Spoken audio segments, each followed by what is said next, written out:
Hello YouTube, this is Christonian here, and we are reviewing the battery, the solar battery, Allpower battery.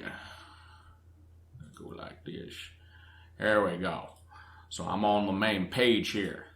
So I just came back from camping. As you can see, I got the beard, I got the tan, and the lighting's a little weird in here. Seems like I'm very sunny, oily maybe, I don't know. I am reflecting well. And of course, I don't know if you guys noticed, remember I said it's in orange. I'm like, there was other colors, but I didn't know how to get it. Well, it's right there. You can see it. Yellow, orange, white, gray, I don't know. Supposedly black, doesn't look black, and blue. So, and of course it's on sale. I bought it at $35, and let's just jump right into the review. So, 2 weeks out into the bush, solar battery. I had, let's say, I put it through all the nines. So let's go. So at first I read the instructions. It said it comes with a 75% charge. You can press the button. It tells you how many meters there are right now. Like it says 2, because it's just charging by solar for currently. So they said take the jack here.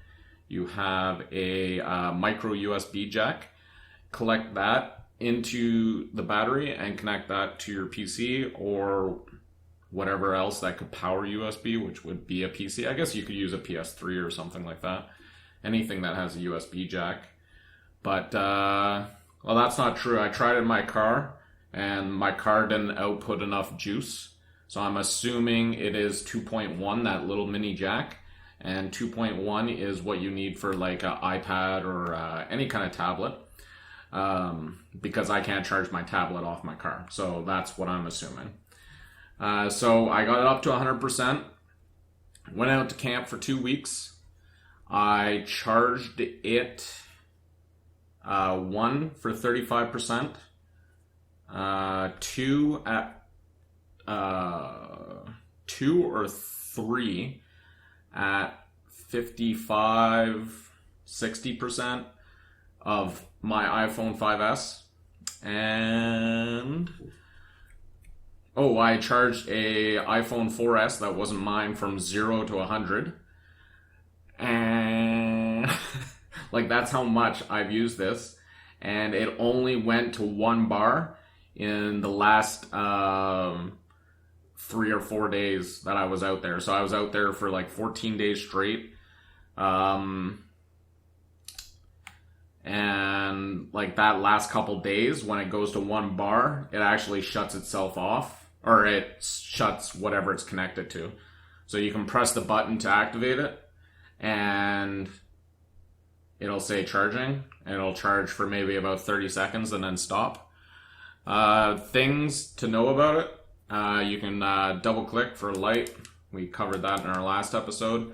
It says do not leave in damp conditions. Of course, you're at camp, you're getting drunk, you're having fun with family. And of course I leave, but I was not super drunk, so I remembered at about 10:30 on a hot day that at night that the battery and like this whole thing was outside on a picnic table. So I go over to it, and it was like covered in wetness, like not just damp. It was like, it felt like it was soaking wet almost. And because it was a high humidity day, and it was so high where our cottage was during those couple days of the week, it would rain in the morning and then go up to like almost 40 Celsius, which is, I don't know what it is in Fahrenheit, do the math.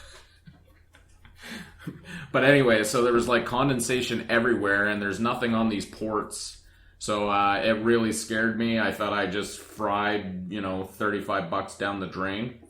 And I went out on the boat, and because I got to go out on a boat or climb a mountain to get signal for my cell phone.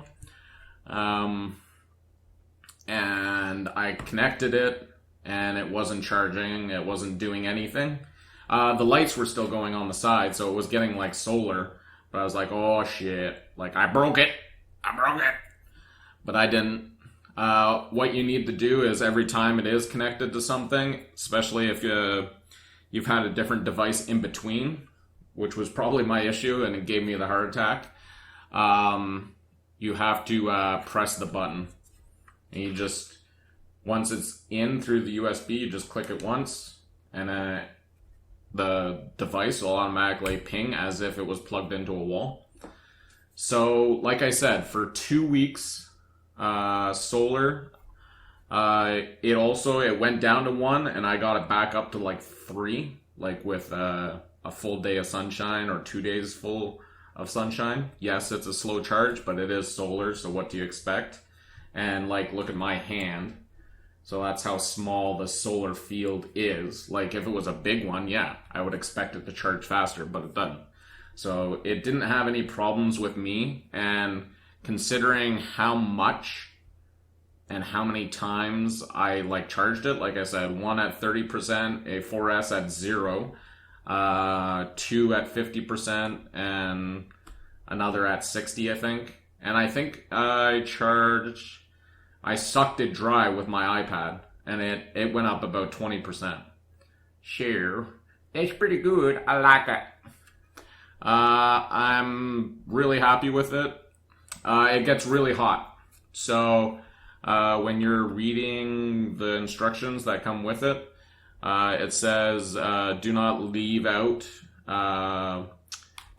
If it gets to 75% through solar, stop. It says if you try to go for 75 and 100% solar, the heat that's coming off the solar and the heat that's coming off the battery itself will actually conflict, and you'll just have like a meltdown.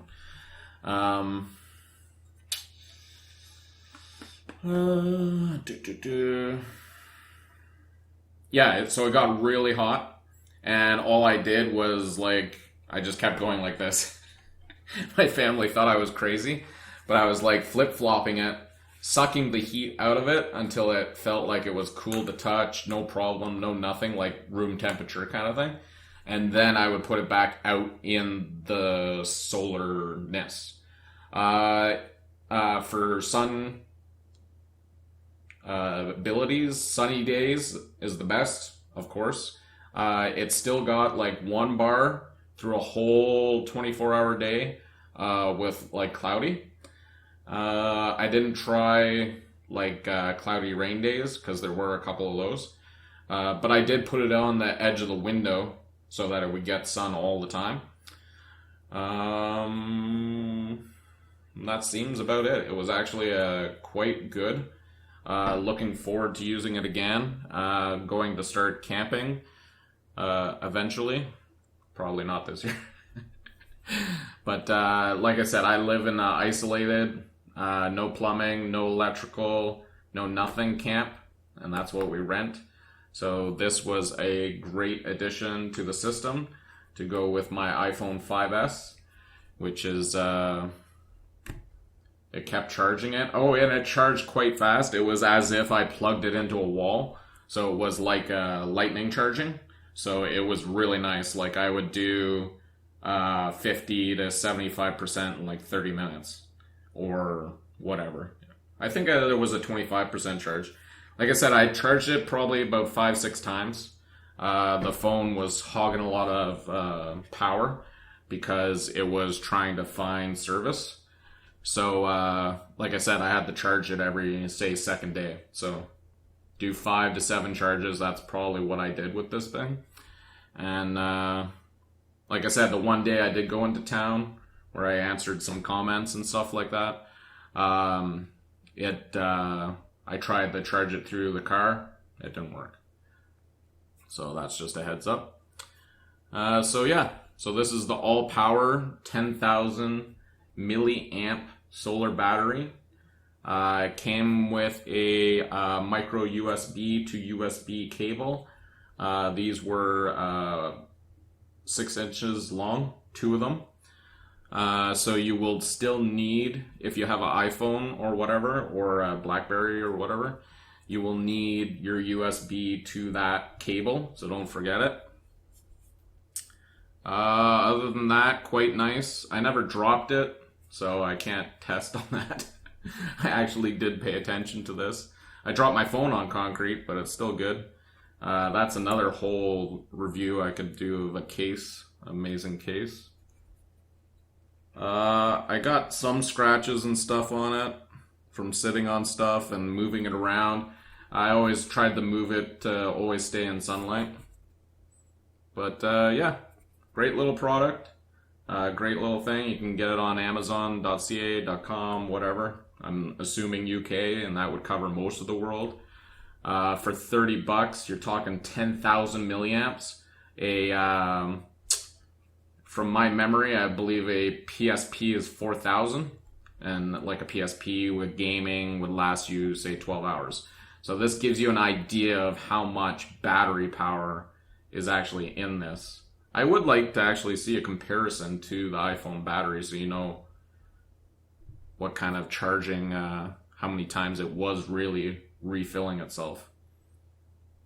So again, thanks for coming by, guys. Hope you guys enjoyed.